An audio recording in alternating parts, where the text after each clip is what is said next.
یہ بات حقیقت ہے، ہم خود پاکستان کے بارے میں اتنا نہیں جانتے جتنا ایک اسرائیلی ایک یہودی جانتا ہے۔ ان پر یہ بات روز روشن کی طرح آیا ہے کہ پاکستان کو اللہ پاک نے وجود کیوں دیا، جبکہ ہماری بدقسمتی اور نااہلی ہے، ہم نہیں جانتے اور الٹا پاکستان کو ہی نقصان پہنچاتے ہیں۔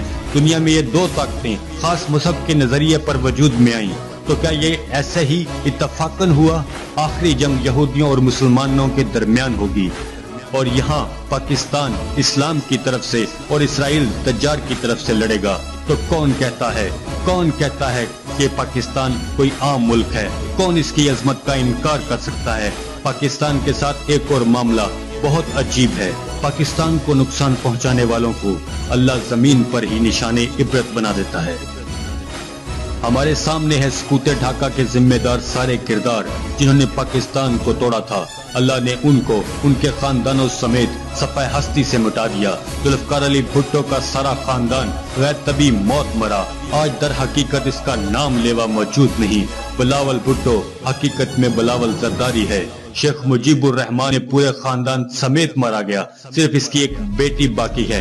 اسی طرح اندرا گاندھی نہ صرف خود قتل ہوئی بلکہ اس کا بیٹا بھی راجیو گاندھی بھی قتل ہوا، تو دوسرا بیٹا سنجیو گاندھی 33 سال کی عمر میں پلین کریش میں مارا گیا۔ یوں ان کا بھی پورا خاندان ختم ہوا۔ میں آپ کو بتاتا ہوں کیا ہے پاکستان۔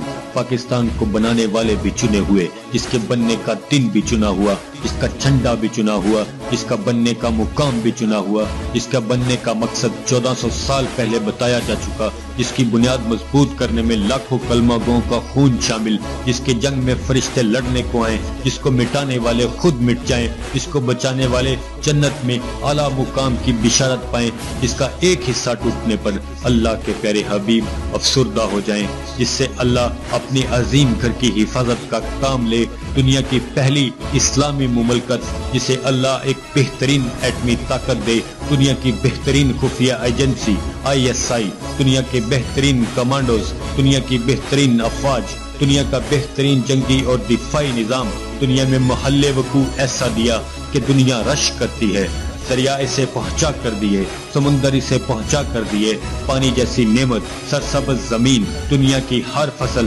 4 کے 4 موسم، معدنیات اور تیل کے ذخائر اس کو عطا کیے، ایسی طاقت دی، دنیا میں پرائے تو پرائے، اپنے بھی اس کے دشمن ہیں، مگر اس کی طرف برے قدم بڑھانے کا سوچنے پر بھی ان کی روح کانپ جاتی ہے۔ یہاں سے ہزاروں میل دور اللہ کے پاک گھر کی حفاظت کا کام اللہ جس سے لے، روس جیسی طاقت کو ٹکڑے ٹکڑے کروایا، امریکہ اور اس کے اتحادیوں کو افغانستان میں دھول چٹوائے، جس کے مجاہدین کو اللہ کے نبی صلی اللہ علیہ وآلہ وسلم خوارج سے ٹکرانے کا حکم دیں، جہاں سے میر عرب صلی اللہ علیہ وآلہ وسلم کو ٹھنڈی ہوائیں آئیں، جس کے شہید افضل ترین شہید انڈیا کو ایک کبوتر سے ڈرائیں، ان کا میڈیا سے لے کر آرمی تک ذہنی مریض بن جائے، جس کے ہتھیاروں کا کوئی ثانی نہیں، ایسی ٹیکنالوجی، ایسے ذہین لوگ، چنے ہوئے انجینئرز اور سائنسدان جن کی مثال نہیں ملتی۔ اسرائیل سے لے کر دنیا میں بیٹھا ہر یہودی جس کا نام سن کر کانپے، جس کی افواج، ٹیکنالوجی اور خفیہ اداروں کی دنیا مثالیں دے، جو ہر چوٹ کے بعد نئی طاقت سے ابھرے، ڈرون سے لے کر ایٹمی بم تک کی ٹیکنالوجی، جسے اللہ اپنی مدد آپ نوازے، جس کی حفاظت اللہ کے فرشتے کریں، جسے غزوہ ہند کی فتح کی خوشخبری 1400 سال پہلے مل جائے، جو لڑنے سے پہلے تیسری جنگ عظیم کا فاتح ٹھہرے، جس کا وجود مشرق کے وجود کی ضمانت، جس کا وجود مغرب کے لیے خوف کی علامت، کشمیریوں سے لے کر فلسطین کے دل کی آواز، تمام مسلمانوں کے امیدوں کا محور، ایسی نعمت سے دھوکا، ایسی طاقت سے غداری، ایسی نعمتوں کی ناشکری ہمیں زیب نہیں دیتی۔ اتنا سب گوانے کے بعد کسی کو یہ شک ہو کہ پاکستان کیا ہے، پاکستان کیوں بنا، تو پھر وہ جائے یہودیوں سے پوچھے پاکستان کیا ہے، وہ آپ کو بہتر بتائیں گے کہ کیا ہے پاکستان۔ ہاں میں مانتا ہوں، یہاں چپڑاسی سے صدر تک سب چور ہیں، یہاں ظلم ہے، یہاں ناانصافی ہے، یہاں بے روزگاری ہے، یہاں فحاشی ہے، یہاں دھوکہ ہے، یہاں لوڈ شیڈنگ ہے، یہاں ہر برائی ہے۔ ایسے میں یہ نہ سمجھ پانا کہ کون ہے جو اس ملک کو چلا رہا ہے، لیکن یہ قصور میرا اور آپ کا ہے، پاکستان کا نہیں، پاکستان کی پاک سرزمین کا نہیں۔ اسے اللہ نے صرف اور صرف اس لیے وجود دیا کہ اس پاکستان نے دجال اور اس کے حواریوں کو شکست فاش دینی ہے۔ یہ پاکستان سے اسرائیلی اور امریکہ اور ان کے حواریوں کو پٹنا ہے۔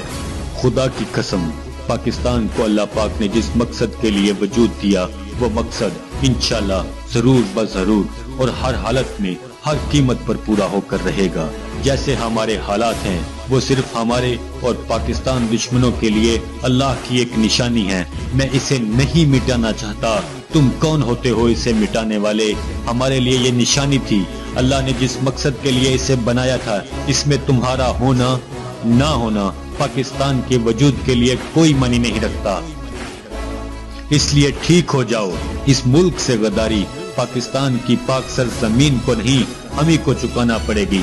پاکستان کو اللہ نے بنایا ہے، اس کا ذرہ ذرہ چنا ہوا ہے۔ اللہ نے اپنی حکمت اور اپنی عظیم نعمت سے اسے چنا ہے۔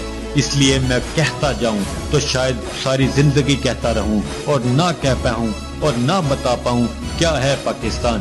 پاکستان رہے گا انشاءاللہ، رہتی دنیا تک رہے گا۔ ہم ٹھیک نہ ہوئے تو اللہ ہمیں مٹا کر کسی اور کو لے آئے گا جو اللہ کے ایسے عظیم مقصد کی تکمیل کریں گے۔ اس لیے ہم پر فرض ہے ہم پاکستان سے محبت کریں۔ اس عظیم مقصد کے لیے اس کو اللہ نے وجود دیا، اس میں اپنا حصہ ڈالیں، اپنے چاروں طرف نظریں دوڑا کر دیکھ لیں کیا حشر ہوا ہے پاکستان کے دشمنوں اور غداروں کا۔ مجھے فخر ہے میں ایسے ملک اور ایسی ریاست کا شہری ہوں جسے اللہ تعالیٰ نے اپنے خاص مقصد کے لیے چنا ہے۔ کبھی سوچا ہے اگر پاکستان نہ ہوتا تو کیا ہوتا؟